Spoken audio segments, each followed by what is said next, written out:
Greetings, everyone. Alright, I want to get this started right away. This is the year 2012. This is the year that everybody talked about for a real long time. It's written down in so many people's documents, on tablets, you name it. But the truth is, nobody knows what's going to really happen this year. Whether it was a stone tablet that said something or a piece of paper.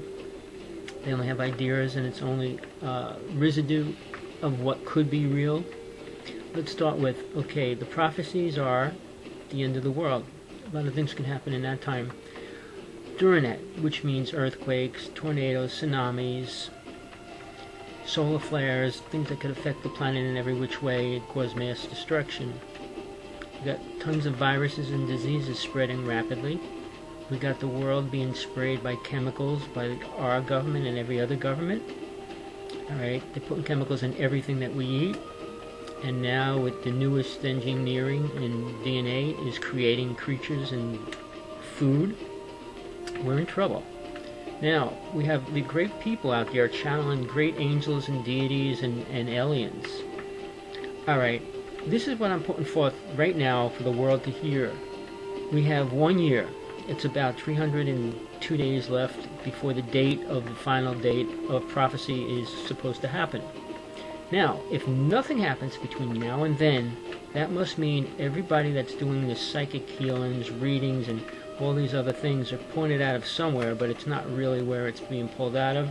That should be beneficial to the mankind, especially if it doesn't happen. If it happens, then we will all know that they were right. But in my belief, nobody can channel St. Michael, Gabriel. The greatest angels are going to come down to this one person and channel through them. We got the Galactic Confederation and Ashtar Command telling them that they're going to keep coming here and saving us. To this day, they didn't do anything to prove it except go into somebody's brain and tell them that. So we're listening to these people. I mean, I don't consider myself a religionist. I say I follow the truth. I'm a realist. I go on what's happening around us, what I look at, the dates, the times, and see what's really going on in other parts of the world. That's happening in the now time. Alright, let's get back to the prophecies. Alright, they predict a lot of things. But who gave them the prophecy to begin with? We can go into that as far as who brought mankind really, whether it was aliens, whether it was Adam and Eve. I mean, you can believe a lot of different stories, but the truth is, I mean, if you watch the movie Ancient Aliens, you will notice that there's all kinds of artifacts that prove so much different than what we are taught or believe. That being said, there was a race that brought us here, or brought different races here. And who were they? And why do we consider them gods? The definition of God has been recreated by man out of the idea of what aliens fed into them to begin with. But something created them too. So there, to my reality, to what I experienced in all my life, there is a God. But mankind doesn't want to accept it and doesn't want to believe in it because he wants to be God. And that's what free will is all about right now, taking over. And then, just so that you don't have to be responsible, we're all one. So that whatever anybody does, we're all connected and it's all the same thing. No, each soul on this planet is here for one reason, to learn what it is in connection to God. And only through the experience of going through that will it learn that itself. It cannot be learned from other people. I mean, you can learn techniques and ways and things to go about finding it yourself, but nobody is going to give you that awareness yourself.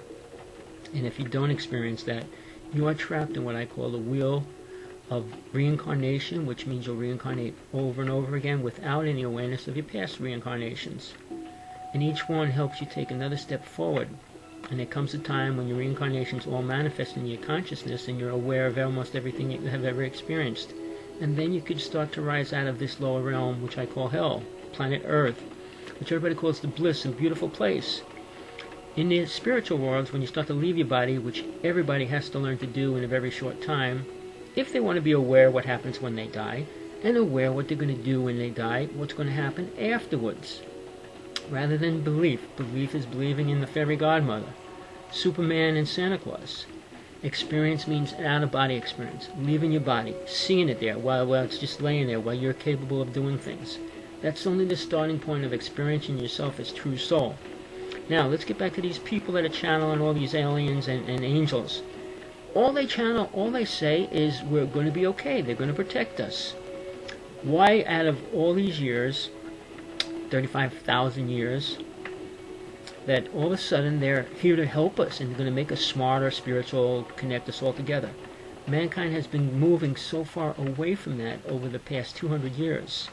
They've been pulling into the, if you look at crime and all the statistics of rape, murder, abuse, chemical poisonings and destruction, making weapons, having war, all these things, does that sound like a spiritual race by any level?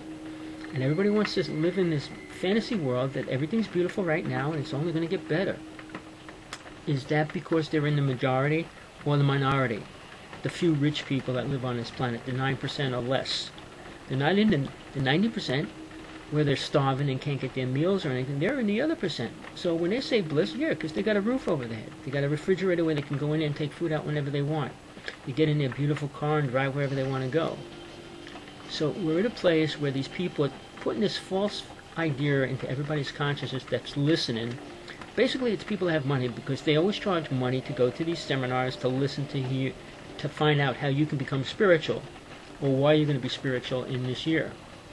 Sorry, people, wake up. It's time to be a real person. Face the facts of what we're creating, what we did, what we're allowing. No, it's not the New World Order. That's still part of us. We're humans on this planet. What we allow each other to do is our fault, not because one person thinks bad. If we change laws, it's because we are stupid or we're ignorant or whatever words you want to use. When we stopped slavery, we allowed women to vote. We changed the gay rights. We did that. God didn't. Aliens didn't do it. To say the New World Order did it? No, it's the general acceptance of people allowing these things to happen. When are these people going to wake up? All right, now, for healers, people think that they have healing abilities to go out there and heal people. It's because people are so desperate, they latch on to whoever comes around them or they see, and when they're there, they say, oh, I'm getting healed, and they allow themselves to be healed.